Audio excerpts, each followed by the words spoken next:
So for as low as 5 ringgit, you can get a decent slacks.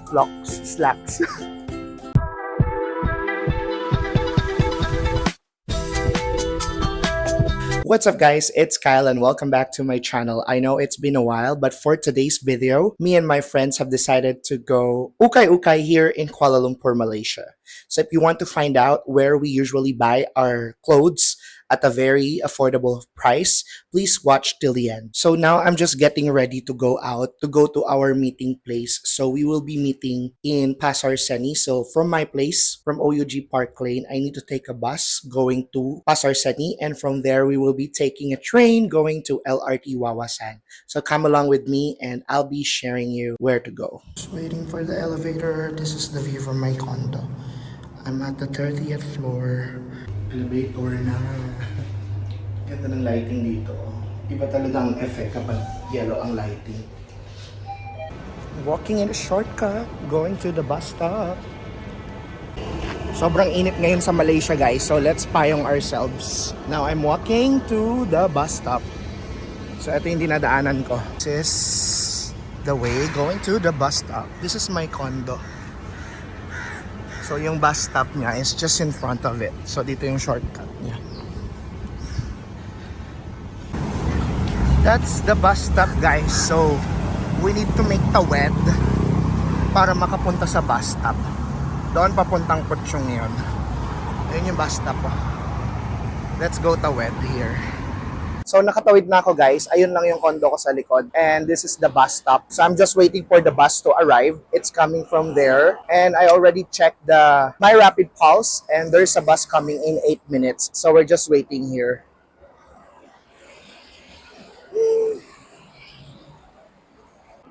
So ayan yung view. Yung area na yon papuntang Puchong, which is part of Selangor na. Tapos that's my condo, OUG Park Lane.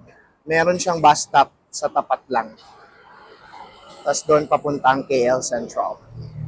So I'm just waiting for the bus to arrive. Buti hindi masyadong traffic, but it's so mainit guys. So I'm still waiting for the bus.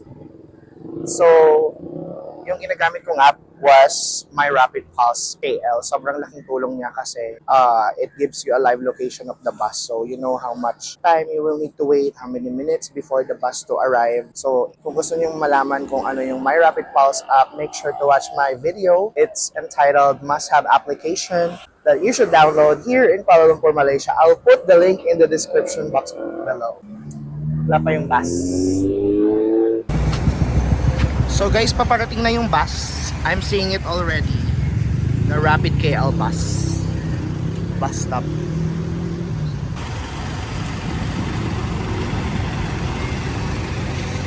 Yan na yung bus. Paparating na siya. Parahin natin siya.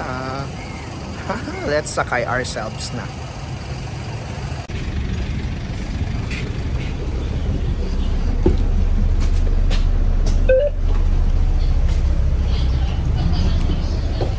Let's go sa taas. Paring ko punta.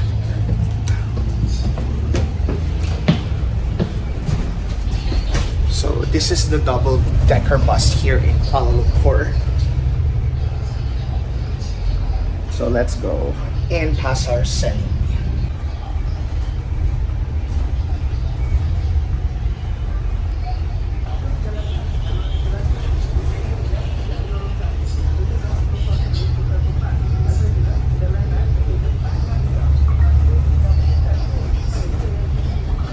So I'm still on the bus. So I took bus 600. It's gonna take 23 stops from my place going to Pasar Seni. So it's gonna take less than 30 minutes to go there from my place. I'm gonna show you around. And this is the area of Old Klang Road. So if you're planning to work here in Kuala Lumpur, this area you can find a lot of condominiums that you can rent that are very affordable.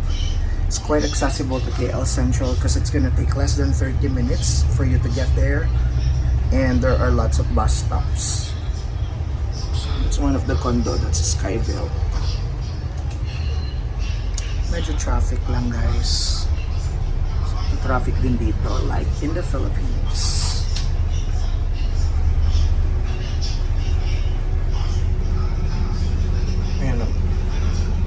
They're building a new condo here.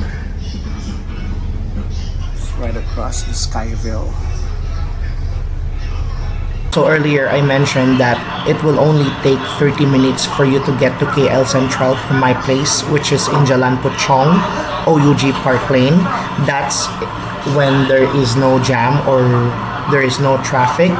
This is like EDSA usually during rush hour, like in the morning from 7 a.m. to 9 a.m. there's a little bit of jam, as well as during night time from 6 p.m. to 9 p.m. medyo traffic talaga. So you need to allot 1 to 1.5 hours to go to KL Central. So this will be like a tour in Old Klang Road. Parang Jalan Klang Lama din siya. So this area had, like what I've mentioned, this area has many condos along with it. So this is one of it. The Pearl is a hotel and may mall din siya. Tas yung sa tapat niya is yung Pearl Surya. This is one of the newest condo along Old Klang Road. This is called Miller's Square. So may sarili silang bus stop sa tapat nila. Tapos sa tabi is yung restaurant Sing Pao where you can eat dim sum, siopaw, and a lot of things like bakote as well. So yan yung Miller's Square condominium.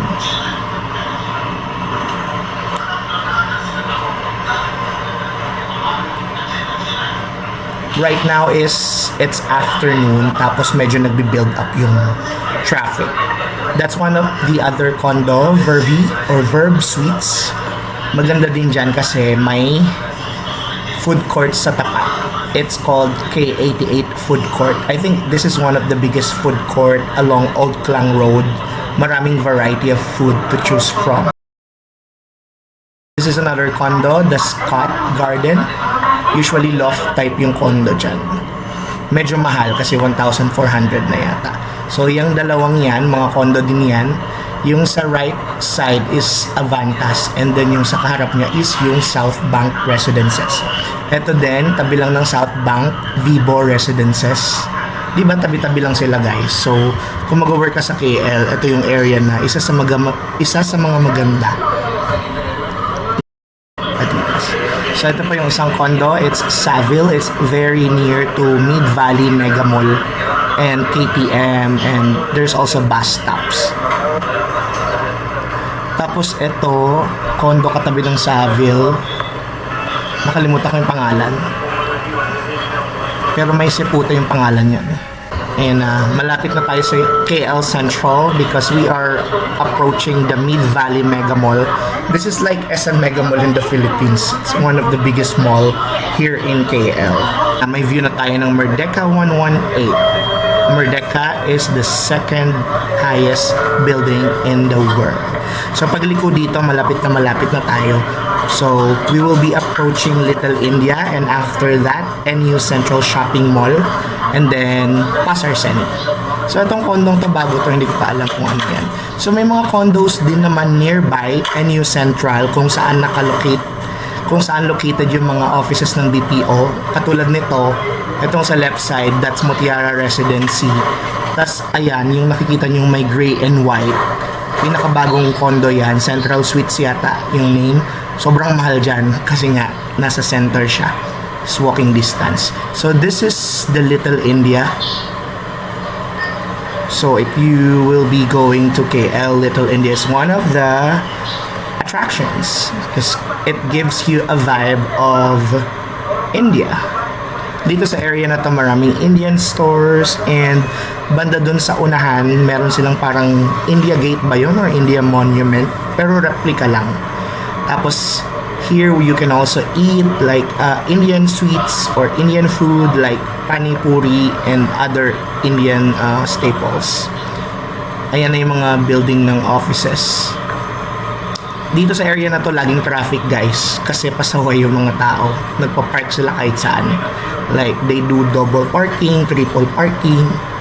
Kaya nagbi-build up yung traffic. So wala silang pakialam. Park lang ng park. Gan-earn. Ayun yung golden. Ayun yung parang India Gate. Tas may fountain. Tas ayan na, malapit na tayo sa office namin. So yung Merdeka, o kitang kita. So, etong building na white, dyan yung office namin. So, dyan ako bumababa kapag pumapasok ako. Katabi niya is the NU Central Shopping Mall. Tapos, dito sa NU Central Shopping Mall, yung mga starting point ng mga trains and etc. So, dyan sa right side is papuntang Brickfields. Actually, yung tinahang natin Brickfields na yun. So, pagkatapos nito, punta na tayo ng Pasar Seni. So, ito yung area na hindi pa namin masyado na-explore. Ito yung area na hindi ko pa masyado na-explore na may European vibe. Minsan, pag ginawa ko yung isa ko pang mga video, tour ko kayo dyan. Ayan yung Merdecao. Hindi pa yan open. Siguro pag nag-open yan, isa na yan sa mga attractions. So, we are approaching the Petaling Street. So, Petaling Street, this is one of the main attraction because of the night markets, and this area has many cafes. Maraming aesthetic cafes here. Tapos, ayan, yung Jalan Petaling Street. Maraming night market dyan. Malapit na tayo sa MRT Pasar Seni. Ayan yung ano. Kung gusto niyo lumibot ng ayaw niyo napapagod, ayan yung isa sa pwede niyo i-try yung KL Hop on Bus. Sasakay lang kayo tapos makikita niyo na yung mga attractions. So eto na yung MRT Pasar Seni. Eto na yung last stop ng bus 600. So eto na yung pinakadulo. So yung MRT na sa baba, yung nasa taas na nakikita niyo yung LRT. Pink Line, Kelana Jaya Line. Diyan tayo lilipat mamaya. Okay, baba na tayo. So, sa mga buses dito, kailangan mo mag-tap in and of course, you need to tap out. Ayan. Tap out ka dyan. Let's go!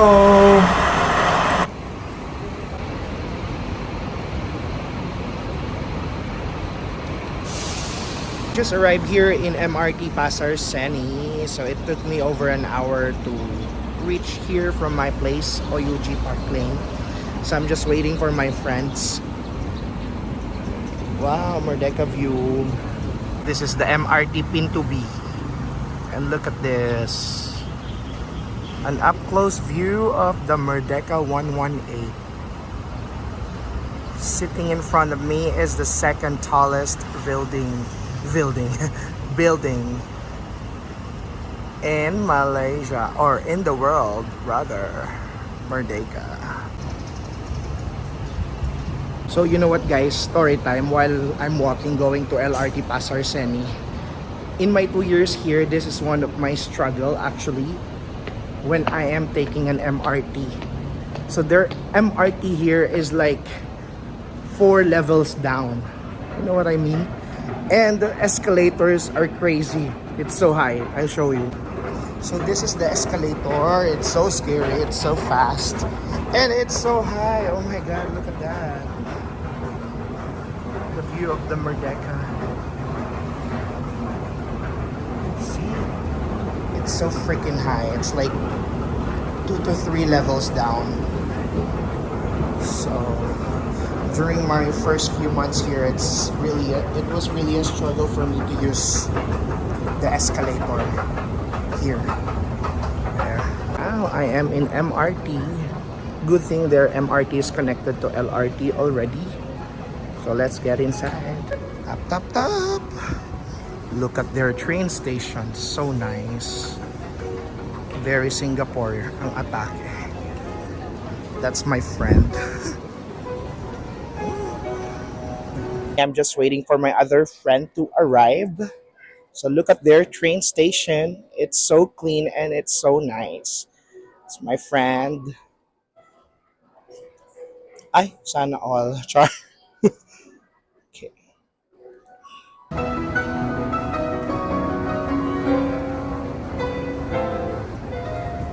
So we're still here in MRT Pasar Seni. We're just waiting for one of my friend, Bea, ang tagal mo. So those are my friends. Mo, diba? So from MRT, we are switching to LRT Pasar Seni. It's just connected. So the JBR bundle is a bit far from here because it's gonna be like 17 to 18 stops from Pasar Seni. Here we go. The struggle starts. The escalator is so high. Napakataas ng elevator nila. Ay, escalator nila. On our way to LRT station. So apart from LRT and MRT, may connect din sila. Yung KTM and LRT. So we're now in LRT Pasar Seni. Let's go inside. Doon kayo sa unahan? Siksikan ngayon. So I'm now on LRT. So it's gonna take 17 stops for us to reach our location. Hello! Team Ukay-Ukay.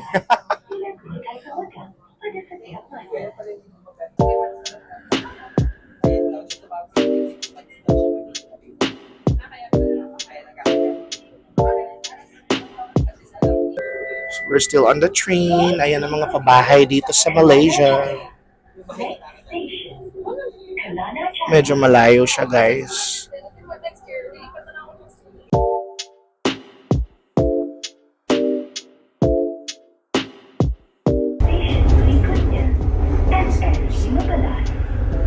Next station, SS15.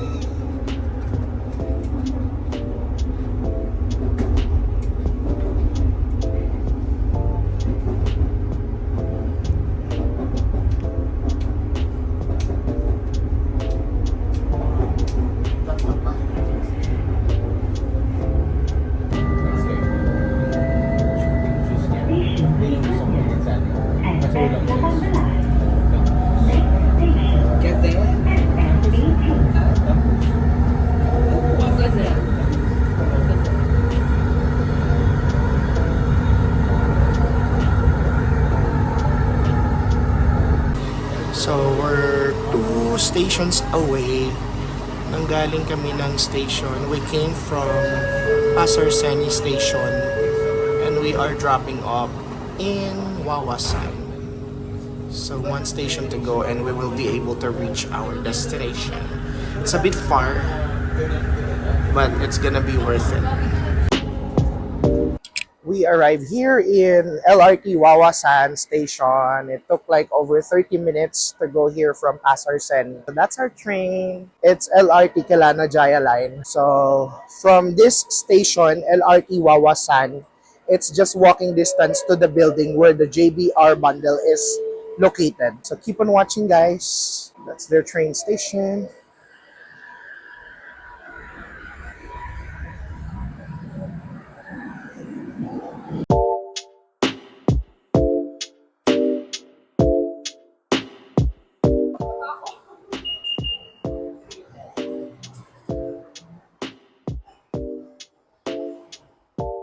So from LRT station, we just need to walk a few blocks away that building, that where the JBR bundle is located. So ang maganda is they have a covered walkway from the train station. So usually here, yung mga train station, whether it's LRT or MRT, merong mga condo na connected yung MRT tsaka LRT sa condo. Yung iba through direct bridge or yung iba yung covered walkway katulad nito.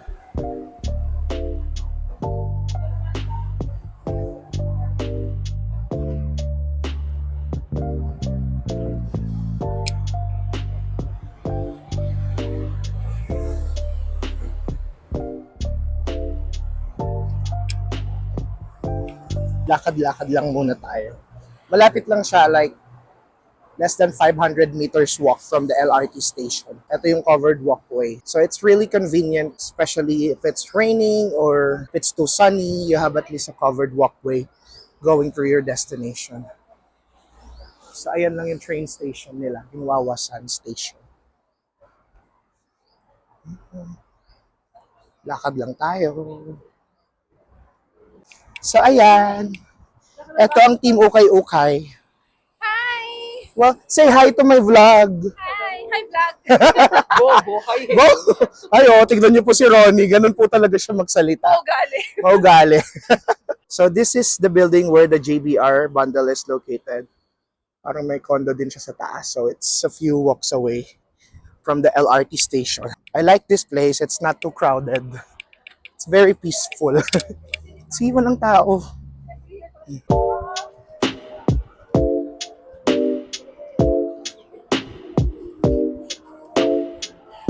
So this is the mall. It's called, ay hindi ko mabasa. Palaz Mall. Ay, the door. Papasok ka sa ibang dimensyon. So we just went inside the mall. And the JBR bundle is at the second floor of the mall.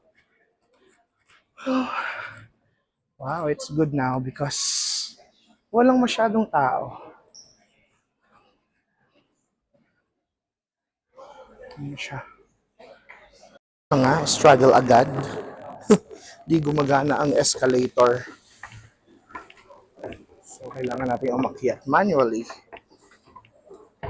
Well, that's the JBR bundle. There's not much people. So, hindi lang mga damit. They also sell shoes and other stuff. So, guys, we're here in JBR Bundle, one of the thrift shops here in KL. So, let's go inside and see what we can find. There, may mga pang-display din and everything. Siyempre, kukuha tayo ng trolley. Mga medyas. May mga pabango din. They also have pomades, socks, perfume, etc. I'm gonna go get.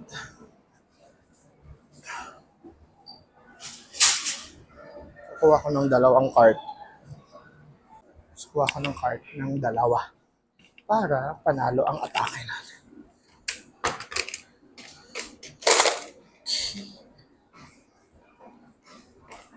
Ano nga? Hindi pala maganda. So let's get started. Let's go shop around. I'm gonna show you guys around. So ayan, they have toys, scarf. So for as low as 3 ringgit, you can get some used towels, kids clothes, 12 ringgit. Nawala agad yung mga kasama ko. Feeling ko nandun sila. Parang dito mga mahalya. So meron kaming we have a favorite spot here. Doon kami sa Tiglilima lang. So you can buy your tops and your pants for just 5 ringgit. Yeah. So this is a denim jacket for 5 ringgit. Jeans. Cardigan. They have shoes. Oh, diba? Ladies blazer. That's just 5 ringgit, guys. Looks good. Men's round neck. Men's collar t-shirt. 5 ringgit. So, ayun agad sila. Pants agad ang mga tinira. So, jogging pants. 5 RM. Si Ronnie, pants agad ang inatake. Nakarami ka na ba, Ronnie? Wala pa. So, ayun siya. It's super lawak. This is like Old Navy. Oh. This one is Old Navy, guys, and it's only 5 ringgit. Branded ba yung Old Navy? Yes. Okay. Ito, American Eagle. American Eagle. Ito, Levi's. Oh. Levi's also. You can get yourself a Levi's for just 5 ringgit. So that's around 60 60 pesos. pesos. Tapos nandun yung mga tops nila. So ito yung area na most of the clothes are 5 ringgit. So dito kami pupunta to check. So I'm just gonna look around and magtitingin ako ng mga bibilin ko. Papakita ko sa inyo later. I'm gonna show you guys around and I will show you the clothes that I'm gonna buy today. So keep on watching. Stay tuned. So if you're looking for men's office pants, these are their slacks or office pants. So it's just 5 ringgit. So before I was able to get like a slack for 5 ringgit and it's from Uniqlo. The regular price is 150 ringgit and I was only able to get it here for just 5 ringgit. Imagine, you can get a decent slacks for just 5 ringgit. So I'm just gonna browse. Hanap lang tayo guys. Kailangan dito matyaga ka kasi makakahanap ka ng magaganda talaga. So lahat yan 5 ringgit lang. They're all 5 ringgit. So for as low as 5 ringgit, you can get a decent slacks. Yeah. Like this one, oh. This looks really nice. It's 5 ringgit. If you buy this from Uniqlo or H&M, it's gonna cost you 150 ringgit. So here you can get it for just 5 ringgit. So it's easy for you to find your sizes because they categorize it per sizes. They also have a section wherein you can find the plus size and you can see in the tag that it shows the size. So it's gonna be easy for you to browse around. So these are the pants that I saw earlier. So I'm just gonna try fit them para i-filter ko. Medyo marami kasi sila. So tingnan natin kung ano yung kasya at kung ano yung maganda. So we're done with the pants. Let's now browse the men's collar t-shirt. Still 5 ringgit. They have polo shirt. So lahat dito 5 ringgit. Men's department. So they have t-shirts, they have polo shirts. So you just need to browse and browse and browse. You can get the men's blazer for just 5 ringgit, guys. Big items. So here, if you need the formal attire, you can get it for as low as 5 ringgit. Let's see if I have a size for myself. So ito yung mas mga maaayos na pants, 12 ringgit. So black pants, navy blue, and color jeans. So yung presyo nila, 12 ringgit, 18 ringgit, 23 ringgit, cotton pants. So medyo magaganda sila. So wag tayo dyan kasi budgetarian lang tayo. Kung tayo sa 5-5. So I have a lot of pants already. So I'm gonna go check out the tops. So they have men's casual shirt. Maganda. Wala masyadong kapareho. They have flannel shirts. So this area is like 12 ringgit and 90 cents. Medyo nakakaangat-angat sa lipunan ng mga nakakabili dito. Katulad ni Nikki. Anong size yan? Hindi masyado. Maganda din. I-fit mo kung ano maganda. Ito maganda. It looks pang mayaman. Like, pang ano ba? Pang, Sasakyan. true. Para in case hindi na masyadong malaki. Oo. Sa winter. So, ayun. Malawak yung men's area nila, guys. So, lahat na pang lalaki. Nakakategorize sila per price. So, doon sa unahan yung mga tagli-5, dito yung medyo mahal-mahal na siya. So, mga nakakaangat-angat sa buhay yung mga kabra. Ayun, ang lawak niya, guys. So, there are tons of variety for the clothes that you can choose from. So, I still have my pants. So, dito na yung mga branded. Medyo mahal na dito, guys. Yung mga maayos na. So, nakakatuwa yung setup nila kasi nakakategorize from mura hanggang mahal. Mga polo nila na. Kaso medyo mahal na. 28 ringgit. Pero maganda. 28 ringgit. Nasa 300 plus. Bulaklakin. Mga denim color. Sa mga shoes, Diyos ko, ilayo mo ko sa mga sapatos at marami pa akong sapatos. Mga Levi's pants, pinagsama-sama na nila. Nakakategorize din yung big size items, mga shoes. Pag masipag kang maghanap dito, makakakuha ka talaga ng maganda. Kaso tinatamad ako. So, ang dami ko ng pants. Mga branded shirts.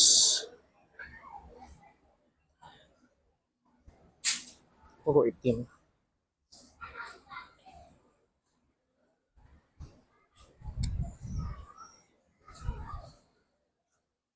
Medyo mahal dito sa area na. Balik tayo dun sa 5-5 lang. Hindi pa rin ako nakakabili ng tops ko. Puro pants. Hello. So guys, I think we're mission failed. I wasn't able to find any tops. Like there are good polo shirts, but the sizes are so small. So I think I'm just gonna go home today and getting more pants. Ayan guys.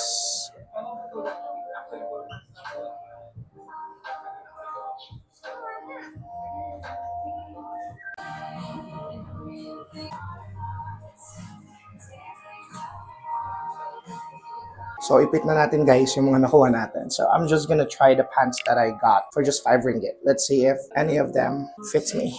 There. Aside from clothes, they also have bags here. It's pretty nice. Pretty good condition. Mga pabags. 18 ringgit. Mga 12 to 15 ringgit din siya. Oh, Burberry. Ay, hindi pala Burberry. Wannabe lang.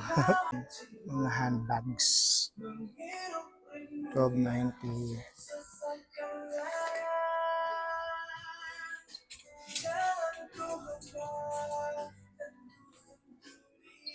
May mga magaganda din. Ay, itong ganda oh. 28 ringgit. Anong tatak? Wala siyang tatak pero maganda siya. Mga bags. Ladies. So, ang tunay na nanalo po ay si Nikki. Binili niya ang buong JBR. Pati si Ronnie.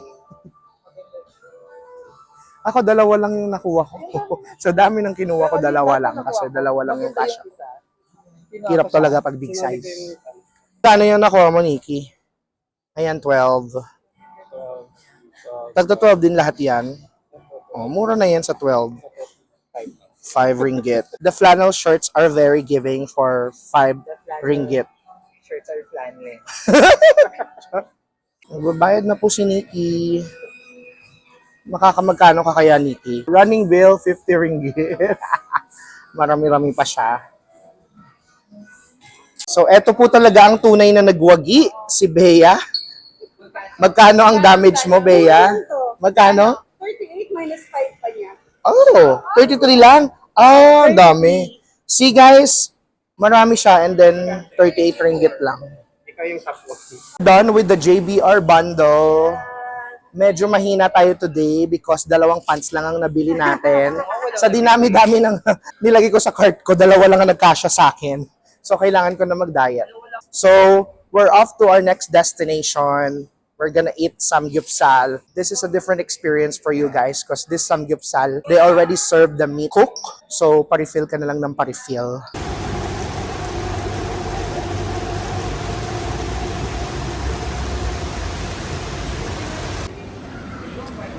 So, we're here in Atria Shopping Gallery.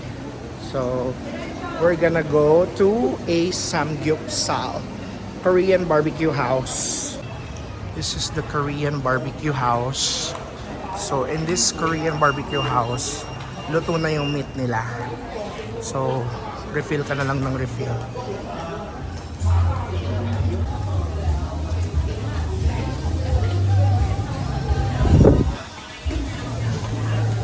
So, yung mga meat dito, sila ang magsaserve. Pero yung side dishes, you're gonna get it by yourself. By yourself. So, ayan, meron silang lettuce, kimchi, okay, and everything. So, after mag-ukay, let's samgyup ourselves. So, side dish pa lang po yan. Naghihintay pa kami for the meat. Yan ang mga gutom nating Frenilyn. Wala. So, finally, dumating na yung meat. Ayan, guys. So, refill na lang kayo. Luto na sila. So, para magpa-refill ka, bibigay mo sa kanila yung popsicle sticks. Okay?